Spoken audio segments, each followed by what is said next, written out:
പൊന്നിന്റെ നാട്, കവി ശ്രേഷ്ഠന്മാരുടെ നാട്, സമാധാനത്തിന്റെ സാഹോദര്യത്തിന്റെയും നാട്. സ്നേഹവും സൗഹൃദവും നിറഞ്ഞ ഈ മലയാള നാടിന്റെ ജന്മദിനാഘോഷത്തിൽ പങ്കെടുക്കുന്നതിനായി ഞാൻ ഏവരെയും സാദരം ക്ഷണിച്ചുകൊള്ളുന്നു. മനസ്സിൽ സുഖമുള്ള നിമിഷങ്ങളും നിറമുള്ള സ്വപ്നങ്ങളും നാനാവർണ്ണ ഓർമ്മകളും സമ്മാനിക്കാൻ വീണ്ടും ഒരു കേരളപ്പിറവി കൂടി. ദൈവത്തിന്റെ സ്വന്തം നാടായ നമ്മുടെ കൊച്ചു കേരളത്തിന്റെ പിറന്നാളാണ്. ദൈവാനുഗ്രഹമില്ലാതെ ഒരു ദിനവും ഒരു പരിപാടി പൂർത്തിയാകില്ലല്ലോ. പ്രാർത്ഥനാ ഗാനം ആലപിക്കുന്നതിനായി ഗായക സംഘത്തെ ക്ഷണിച്ചുകൊള്ളുന്നു.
ക്ഷണിച്ചുകൊള്ളുന്നു.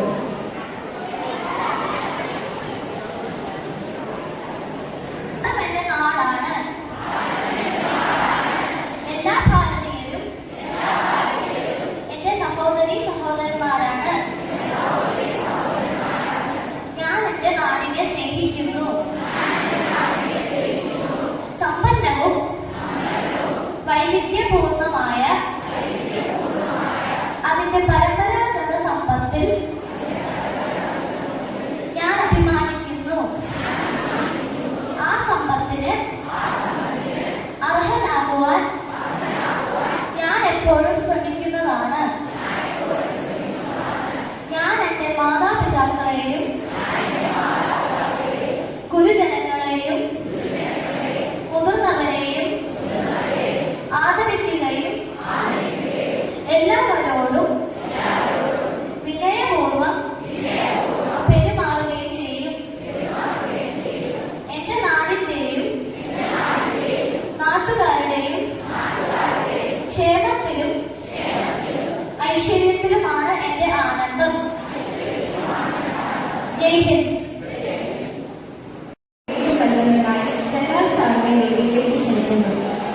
നമസ്കാരം. എല്ലാവർക്കും കൃത്യമായ കേരള പിറവി ദിനാശംസകൾ. നമ്മൾ ഇന്നിവിടെ ഒത്തുകൂടിയിരിക്കുന്നത് കേരള പിറവി ദിന ആഘോഷത്തിലാണ്. എന്താണ് കേരള പിറവി? ഇത് രണ്ടു തരത്തിൽ നമുക്ക് മനസ്സിലാക്കാം. ഒന്ന്, കേരളത്തിന് ഒരു രാഷ്ട്രീയ ഘടന രൂപം കൈവന്ന ദിവസം. എന്താണ് ഈ രാഷ്ട്രീയ ഘടന? ഇതിനു മുമ്പ് എങ്ങനെയായിരുന്നു കേരളം? 1956 നവംബർ 1 മുമ്പ് നമുക്കറിയാവുന്നതുപോലെ നാട്ടുരാജ്യങ്ങളുടെ ഒരു കൂട്ടായ്മയായിരുന്നു കേരളം ഉൾപ്പെടെയുള്ള ഇന്ത്യയുടെ വിവിധ സംസ്ഥാനങ്ങൾ. ഈ സംസ്ഥാനങ്ങളെല്ലാം തന്നെ ഭരിച്ചിരുന്നത് സ്വതന്ത്രമായ നാട്ടുരാജ വംശങ്ങളായിരുന്നു. അതിനുശേഷം സ്വാതന്ത്ര്യാനന്തരം ഭാഷയുടെ അടിസ്ഥാനത്തിൽ സംസ്ഥാനങ്ങളെ പുനർനിർണയം ചെയ്തപ്പോൾ അതിൻ്റെ ഭാഗമായി തിരുവിതാംകൂർ, കൊച്ചി, മലബാർ എന്ന 3 നാട്ടുരാജ്യങ്ങളെ സംയോജിപ്പിച്ചുകൊണ്ട് കേരള സംസ്ഥാനം രാഷ്ട്രീയമായി നിലവിൽ വന്ന ദിവസം. ഇത്തരത്തിൽ ഇത് മനസ്സിലാക്കുമ്പോൾ പിന്നെ എങ്ങനെയാണ് കേരളം എന്ന ഭൂമിക നമുക്ക് ചുറ്റുപാടുന്ന ഈ ഹരിതാപമായ സുന്ദര കേരളം എങ്ങനെയായിരുന്നു, എങ്ങനെ രൂപം കൊണ്ടു, ഇതിനെക്കുറിച്ചൊക്കെയുള്ള പരാമർശങ്ങൾ പുരാണങ്ങളിലാണ് നമുക്ക് കാണാൻ കഴിയുക. പുരാണങ്ങളിൽ നമുക്കറിയാവുന്നതുപോലെ കാലകാലങ്ങളിൽ അധർമ്മം ഇൻജസ്റ്റിസ് ചില ഇംഗ്ലീഷ് പദങ്ങൾ ഞാൻ ഉപയോഗിക്കുന്നത് കാര്യം എന്താണെന്ന് മനസ്സിലാക്കാൻ വേണ്ടിയാണ്. അത് നമ്മളിന്ന് എത്തി നിൽക്കുന്ന ഒരവസ്ഥയുടെ ഒരു പ്രതിഫലനമാണ് ഇത്തരത്തിലുള്ള ചില ടേംസ് നമുക്ക് യൂസ് ചെയ്യേണ്ടി വരുന്നത്. ഇൻജസ്റ്റിസിനെതിരെ ജസ്റ്റിസ്, അധർമ്മത്തിനെതിരെ ധർമ്മം കൊണ്ടുവരാൻ ദൈവം കാലാകാലങ്ങളിൽ മനുഷ്യനായി മനുഷ്യരൂപത്തിൽ അവതരിക്കും. അത്തരത്തിൽ ധർമ്മം പുനഃസ്ഥാപിക്കാൻ ധർമ്മം സംസ്ഥാപനാർക്കായ പരശുരാമൻ ആറാമത്തെ അവതാരം, മഹാവിഷ്ണു ഭഗവാന്റെ ആറാമത്തെ അവതാരമായ പരശുരാമൻ ഭൂമിയിൽ വന്നു. അധർമ്മത്തെ ഇല്ലായ്മ ചെയ്യുന്നതിന്റെ ഭാഗമായി ശത്രു സംഹാരം നടത്തി ഭൂമിയിൽ പാപരഹിതമായി, പക്ഷേ രക്തമംഗലമായി. ഈ രക്തം വീണതിന്റെ പ്രായച്ചിത്തമായി തപസ് ആരംഭിച്ചു. അതിന് പ്രതിഫലമായി ഒരു നല്ല ഭൂമി ദാനം ചെയ്യുന്നതാണ് സസ്യശ്യാമള കേദാരമായ നമ്മുടെ ഭൂമി. പിന്നെ കാലങ്ങൾ, സംസ്കാരം രൂപപ്പെട്ടു, ഭാഷ രൂപപ്പെട്ടു, കല രൂപപ്പെട്ടു. ഇത്തരത്തിൽ നമ്മളിങ്ങനെ വരുന്ന സമയത്താണ് എന്തുണ്ടായത്? മധ്യകാലഘട്ടത്തിൽ കോളനിവൽക്കരണം, കോളനൈസേഷൻ. പിന്നെ നമുക്ക് ആധുനിക കാലഘട്ടത്തിൽ ഗ്ലോബലൈസേഷൻ, ആഗോളവൽക്കരണം, വെസ്റ്റേണൈസേഷൻ, പാശ്ചാത്യവൽക്കരണം. ഇതൊക്കെ വന്നപ്പോൾ എന്ത് പറ്റി? മാതൃഭാഷ, മാതൃസംസ്കാരം ഇതിനോടുള്ള പ്രതിപത്തി കുറഞ്ഞ് എവിടെ മുതലേക്ക് എത്തി? ഇംഗ്ലീഷ് മാധ്യമ സ്കൂളുകളിൽ മലയാളം നമ്മുടെ മാതൃഭാഷ സംസാരിക്കുന്നത് ഒരു കുറ്റമാണ് എന്ന് നമുക്ക് തോന്നുന്ന തരത്തിൽ ഒരു സാമൂഹ്യ ബോധം രൂപപ്പെട്ടു. അപ്പോൾ വളരെ ചുരുക്കത്തിൽ ഞാൻ പറയാം, തുഞ്ചത്ത് രാമാനുജൻ എഴുത്തച്ഛൻ മുതൽ ഇന്ന് OV വിജയൻ, അഷിത, KR മീര നിൽക്കുന്ന ഒരു വലിയ കളക്ഷൻ ഓഫ് ലിറ്ററേച്ചർ, ഒരു വലിയ സാഹിത്യ സമ്പത്ത് മലയാളത്തിലുണ്ട്. സമയം ചിലവാക്കി, സമയം കണ്ടെത്തി അത് മനസ്സിലാക്കുക, അത് അനുഭവിക്കുക, കുറഞ്ഞ പക്ഷം മലയാളത്തെ വെറുക്കാതിരിക്കുക എന്ന ലളിതമായ സന്ദേശം കൈമാറിക്കൊണ്ട് ഞാൻ എൻ്റെ വാക്കുകൾ നിർത്തുന്നു. നന്ദി, നമസ്കാരം. സംഗീതം എപ്പോഴും ഹൃദയങ്ങളിൽ ബന്ധിപ്പിക്കുന്ന അത്ഭുത ഭാഷയാണ്. കേരളത്തിന്റെ മനോഹാരിതയും സംഗീതത്തിന്റെ മാധുര്യവും ചേർന്ന് ഒന്നാകുമ്പോൾ അതൊരു പുതുമയാകുന്നു. ഇനി വേദിയിൽ അലങ്കരിക്കാൻ വരുന്നു നമ്മുടെ 6, 7, 8 ക്ലാസ്സിലെ വിദ്യാർത്ഥികൾ ഒരു മനോഹര സംഘഗാനം അവതരിപ്പിക്കും.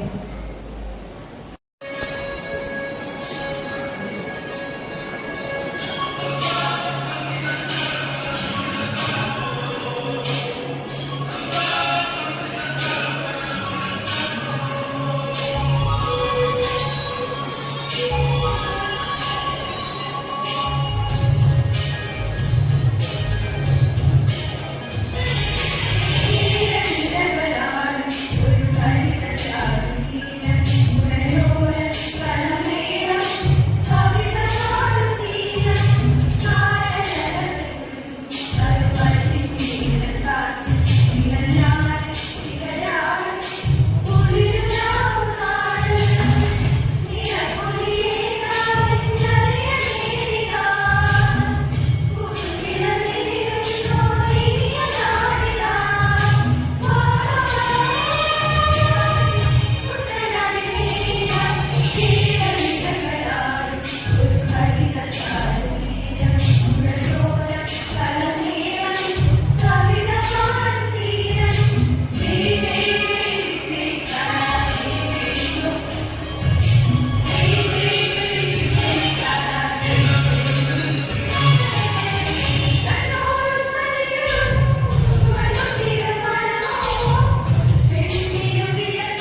ജീവിത ഫലധാന്യ സമ്പന്ന ഭൂമി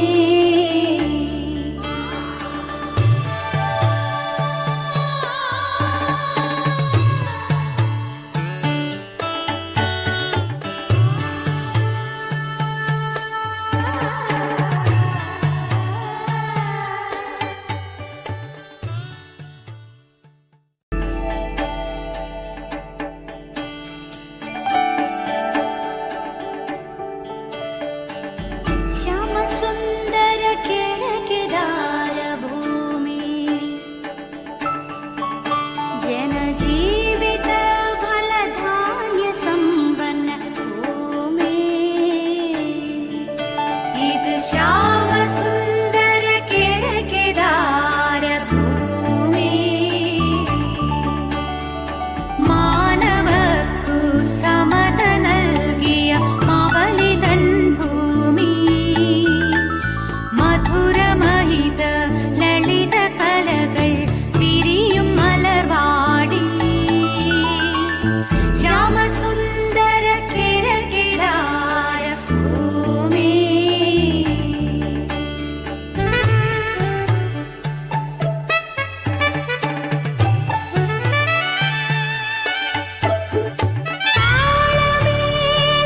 താളമേളവാദ്യനാദം സാഹിതീയാം കോകിലഗീതം വിവിധ ജാതി മതവംശജ സഹജരേ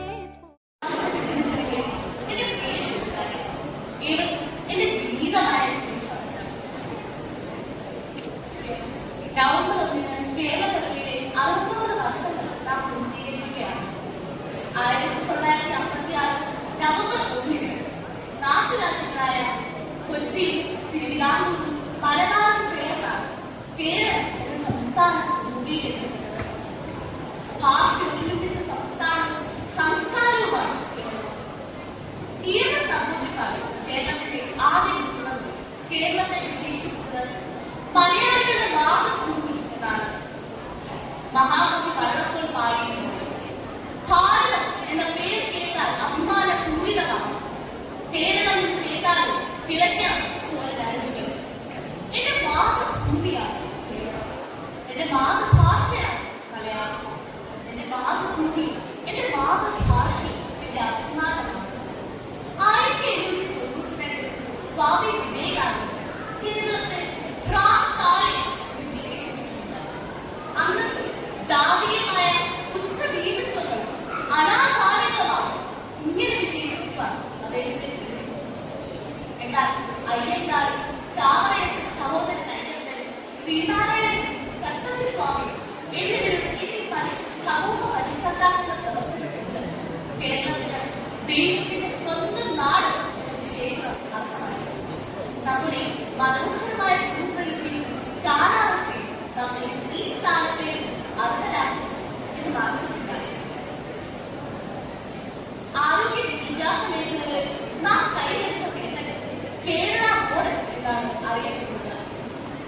നവജാത ശിശുമരണ നിരക്ക് ഏറ്റവും കുറഞ്ഞ നാടാണ്. എന്നാൽ സ്ത്രീ പുരുഷ ആയുധത്തിൽ ഏറ്റവും മുൻപന്തിയിൽ നമ്മളാണ്. സാക്ഷരതാ നിരക്കിൽ വിശേഷിച്ച് സ്ത്രീ സാക്ഷരതയിൽ ഇന്ത്യയിൽ ഏറ്റവും മുൻപന്തിയിലുള്ള സംസ്ഥാനം കേരളമാണ്.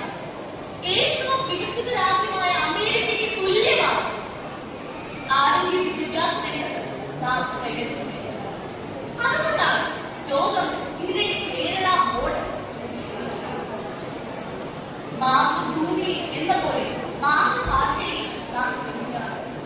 എഴുത്തച്ഛനും കുഞ്ചു നമ്പ്യാരും ചെറുശ്ശേരിയും വളർത്തിയ ഭാഷ, ഉള്ളൂരും ആസാനും വള്ളത്തോളും സമ്പന്നമാക്കിയ ഭാഷ നമ്മുടെ മാതൃഭാഷയാണ് മലയാളം. മാതൃഭാഷയിലാണ് നാം ചിന്തിക്കുന്നത്. ഇന്ത്യയിലെ ഭാഷകളിൽ സാഹിത്യ സമ്പത്തിൽ 3-ാം സ്ഥാനം നമുക്കാണ്. ലോകത്തിലെ 6800 ഭാഷകളിൽ സംസാരിക്കുന്ന എണ്ണത്തിൽ 26-ാം സ്ഥാനവും നമുക്കാണ്. മറ്റു ഭാഷകളിൽ ചിന്തിക്കരുത് അഥവാ പഠിക്കരുത് എന്നതിനർത്ഥമില്ല. നമ്മുടെ ഭാഷയെ മാതൃഭാഷയെ ചിന്തിക്കുമ്പോഴാണ് നമ്മുടെ നാട് വളരുന്നത്. മലയാളത്തിൽ സംസാരിക്കുന്ന ഡോക്ടർമാരും കക്ഷികൾക്ക് മനസ്സിലാകുന്ന ഭാഷയിൽ വിധി പറയുന്ന ന്യായാധിപന്മാരും ഇവിടെ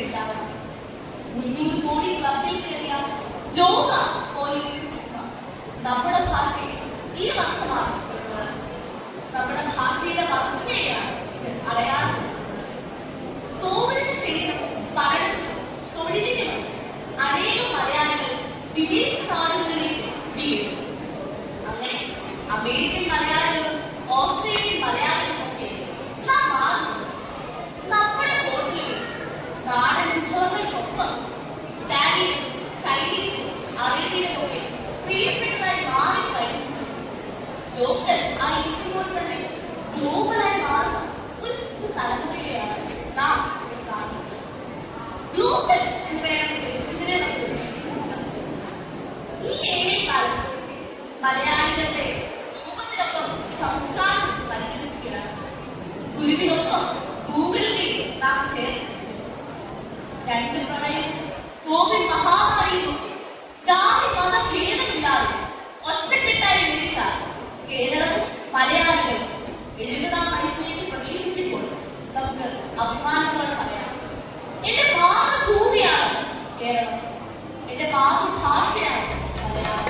തിരനുറയും ചുരുൾമുടിയിൽ സാഗര സൗന്ദര്യം, തിരിതെളിയും മണിയിൽ സുരഭില സൂര്യകണം, കവിളുകളോ കളഭമയം കാഞ്ചനരേണുമയം, ലോലലോലമാണു നിന്റെ അധരം. തിരനുറയും ചുരുൾമുടിയിൽ സാഗര സൗന്ദര്യം.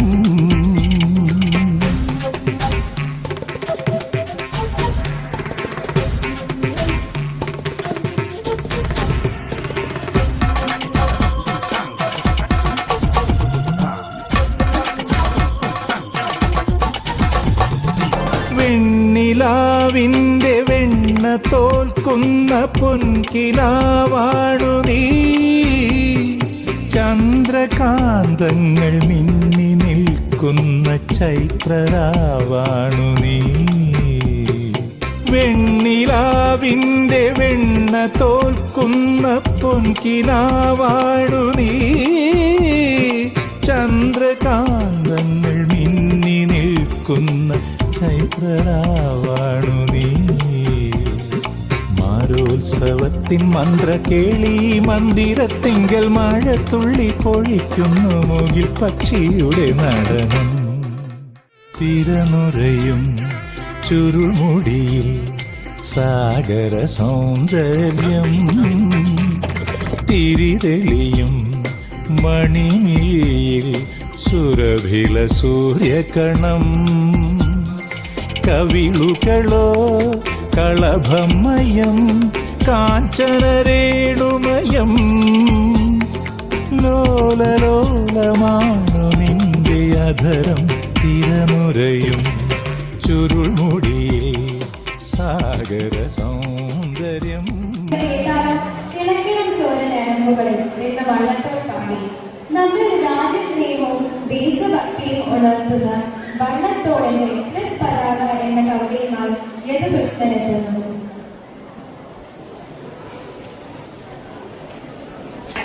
സ്വാതന്ത്ര്യത്തിലേക്കുള്ള യാത്രയിൽ കേരളനാടിനെ പ്രചോദിപ്പിച്ച മഹാകവി വള്ളത്തോൾ 1923 എഴുതിയ തൃപ്പതാക എന്ന കവിത.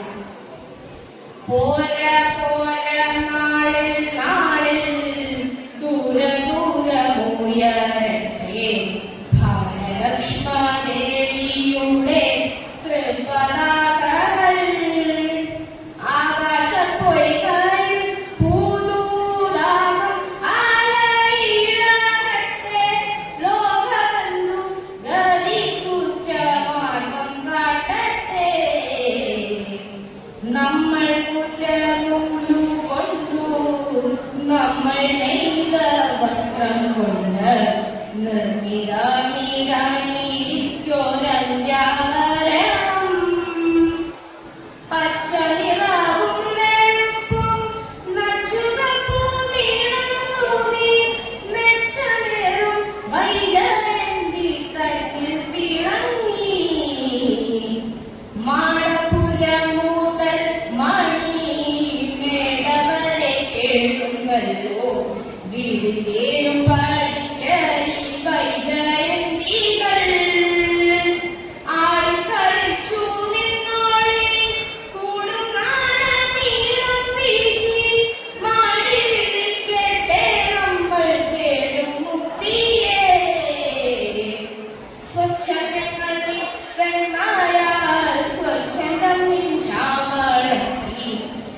മനോഹരമായ നാടകാവിഷ്കാരവുമായി എത്തുന്നു നമ്മുടെ 8ാം ക്ലാസ് വിദ്യാർത്ഥികൾ.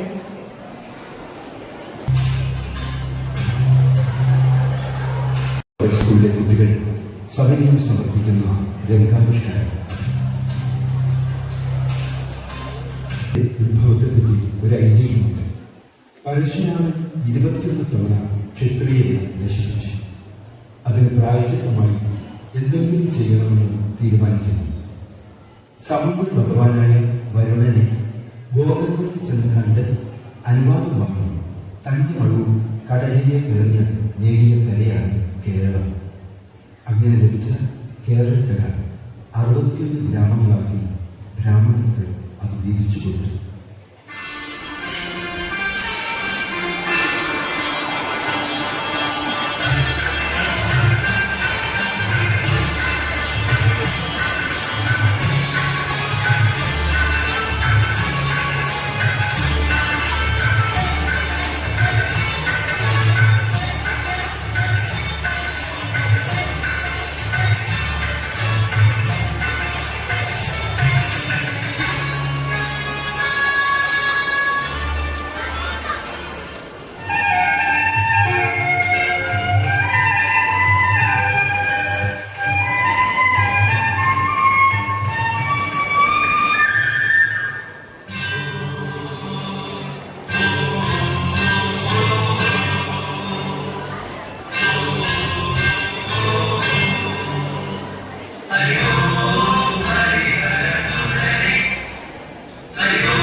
കേരളത്തിന്റെ സംഗീത പാരമ്പര്യത്തെ മികവുറ്റതാക്കിയ മഹാപ്രതിഭയായിരുന്നു ഇരയിമ്മൻ തമ്പി.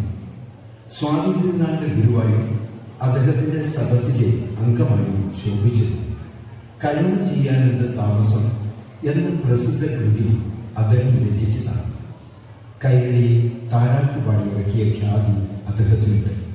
നമുക്ക് ആ ദൃശ്യത്തിലേക്ക് പോകാം. ഇരയിമ്മൻ തമ്പിയും താരാട്ടുപാട്ടും.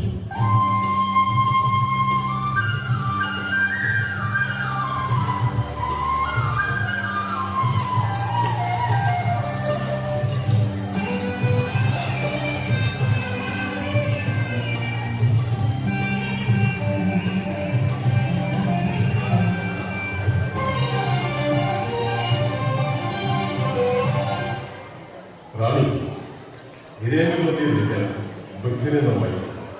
എന്തൊരു കാര്യമൊന്നും റാണി പറഞ്ഞില്ല.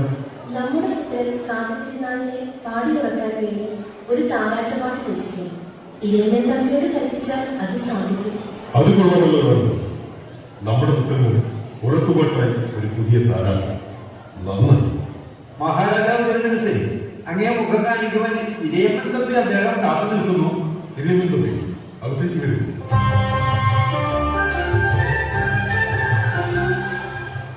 തിരുമനസ്സേ, എന്തിനാണ് തിടുക്കപ്പെട്ട് വിളിപ്പിച്ചത്? റാണി ഗൗരി ലക്ഷ്മി വായിക്ക് ഒരാഗ്രഹം ഇരേമൻ തമ്പിയെ അറിയിക്കാനുണ്ട്. ഇരേമൻ തമ്പി സ്വാമി തിരുനാളിനെ പാടിയുറക്കാൻ വേണ്ടി ഒരു താരാട്ടുപാട്ട് ഒരുക്കണം. ഇപ്പോൾ തന്നെ. തീർച്ചയായും. വളരെ സന്തോഷം മഹാറാണി.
ഇരേമൻ തമ്പി, മനോഹരമായ അങ്ങയുടെ താരാട്ടുപാട്ട് കേട്ടിട്ട് പുത്രൻ എത്ര വേഗമാണ് ഉറങ്ങിയത്. അങ്ങയുടെ ഈ താരാട്ടുപാട്ട് വിസ്മയിച്ചതും തന്നെ. ഇതിന് പ്രത്യേക പാരമ്പര്യം നാം നൽകുന്നതാണ്. വരൂ.